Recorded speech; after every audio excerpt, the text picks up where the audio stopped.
단석산 꼭대기에서 경주 시내를 내려다보면 나지막한 야산이 하나 있다. 높이 104m에 불과한 야산으로 산인가 싶을 정도로 위험도 부담도 없어서 어느 동네의 정겨운 뒷산쯤으로 여겨질 뿐이다. 그렇지만 이 요란하지 않은 낭산은 옛 신라인에게는 신유림. 이곳은 옛 신라의 중심지였으나 지금은 다른 관광지의 유명세에 묻혀서 잘 알려지지 않고 있다. 그러나 오히려 개발되거나 치장되지 않았기에 옛 신라인의 정취를 마음껏 느낄 수가 있다. 들판 여기저기에 석재들이 널려 있고 서쪽 난상자락이 시작되는 보문동 평지에 신라인의 시조 박혁허세 이후 가장 오래 왕위에 있었던 진평왕릉이 있다. 주위의 고목들이 능을 지키고 있지만 정작 왕릉에는 아무런 장식이 없다.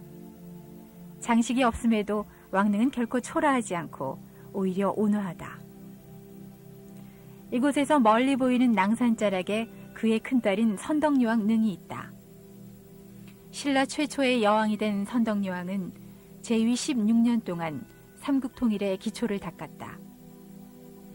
선덕여왕은 죽기 전에 내가 죽으면 이곳 도리천에 묻어달라고 유언했다. 도리천이란 불교에서 말하는 수미산 꼭대기, 곧 사천왕 위에 있는 부처님의 세계인데 어찌 인간이 그곳에 무덤을 만들 수 있을지 의아해했지만 여왕이 죽은 지 32년 후에 이 왕릉 아래에 사천왕사가 지어진다.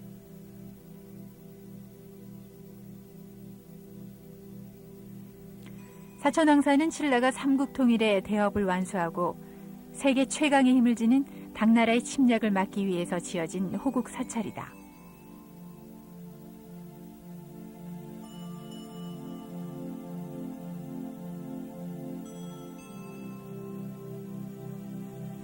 이곳에서 명랑법사가 밀교의 비법인 문두루 비법을 써서 당나라 침략을 막았다고 전한다.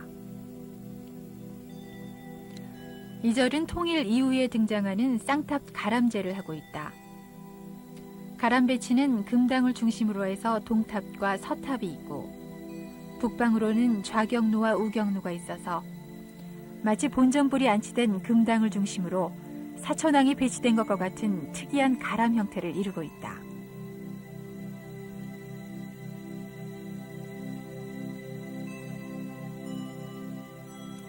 지금은 금당지와 목탑지 흔적만이 남아있다.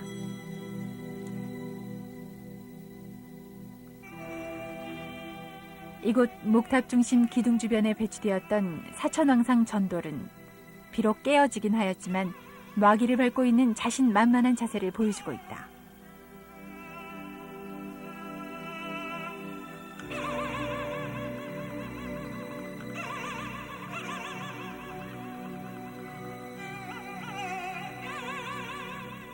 낭산의 서쪽에 문무왕의 화장터로 알려진 능지탑이 있다.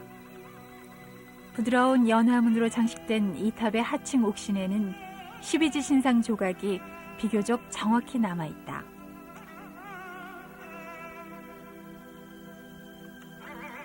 삼국사기에 의하면 문무왕은 내가 죽으면 열흘 안에 고문박들에서 검소하게 화장하라고 유언했고 유언대로 화장된 뼈는 동해를 지키는 간포 앞바다의 수중릉으로 남아있다.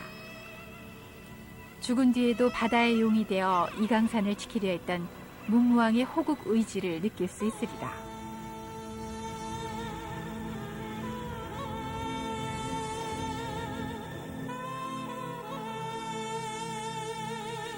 사천왕사와 길 하나를 두고 망덕사터가 자리한다. 신라는 사천왕사가 당나라에 대한 호국 사찰임을 숨기기 위해 이곳에 절을 지었다. 삼국유사에 의하면 망덕사에는 13층의 탑이 동서로 있는데 자주 싸우거나 부딪히는 기사가 등장하고 있다. 이는 신라와 중국의 외교적인 마찰을 시사하고 있다고 보여진다.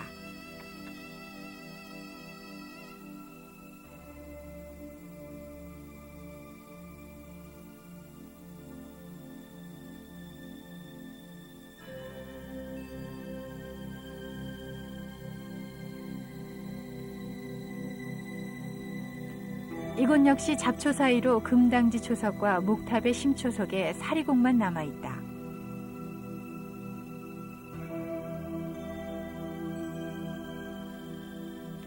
사천왕사에서 울산 방향으로 조금 내려오면 삼국통일의 대업을 이룬 문무왕의 장남 신문왕 등이 자리 잡고 있다. 신문왕은 제위 11년 동안 많은 인재를 양성해서 신라 전성시대의 기틀을 확립하였다.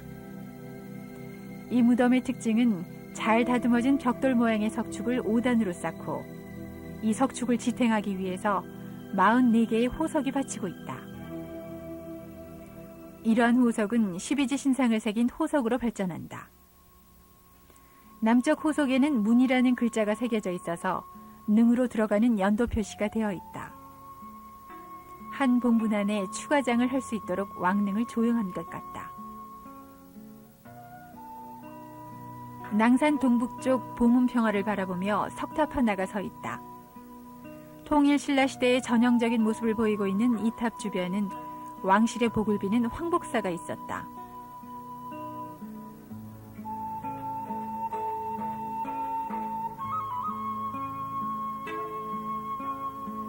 이곳에서 신라의 고승이며 화엄정의 시조인 의상대사가 불가에 입문했다고 전한다.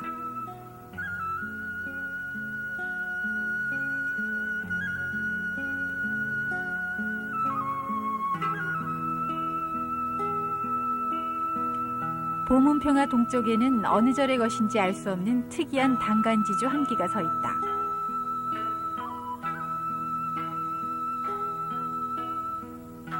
이와 같이 단간지주의 연화문을 장식하는 예는 극히 드물고 돌을 다룬 솜씨나 양식이 통일신라 시대의 다른 단간지주와 비교해서 매우 뛰어나다.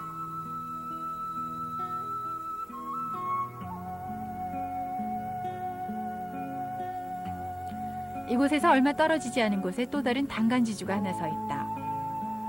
특별한 장식 조각 없이 위로 올라갈수록 바깥쪽에서 각도를 죽여 상승감을 주고 있으며 세 곳에 단간을 고정시키기 위한 네모난 구멍이 있는데 특이하게도 한쪽만 관통되도록 만들어 놓았다.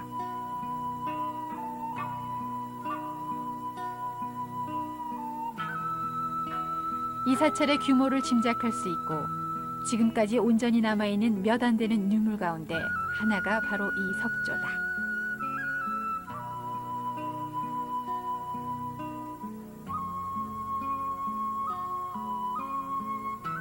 석조의 크기로 짐작해서 이곳의 사찰은 상당히 컸을 것으로 추정된다.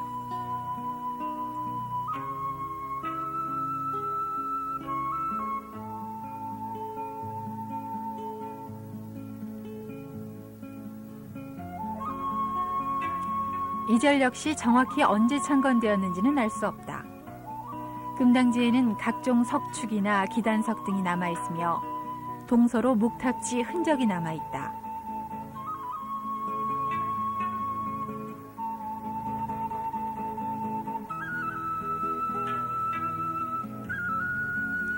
기록에 의하면 지금은 불타 없어진 황룡사 구축목탑 중수식에 이곳 보문사 상좌승이 참석했다고 하니 적어도 871년을 전후해서 사세가 번창했던 신라 사찰임에는 틀림이 없다.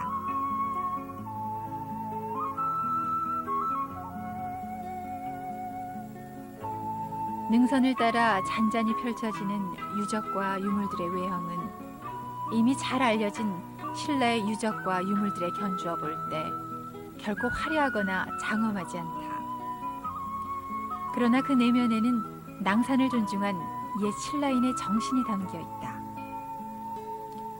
일제시절 건설된 철도가 호국사찰 사천왕사지와 선덕여왕릉을 가로지르며 한민족 정기를 끊어놓을 듯 질주하고 있다.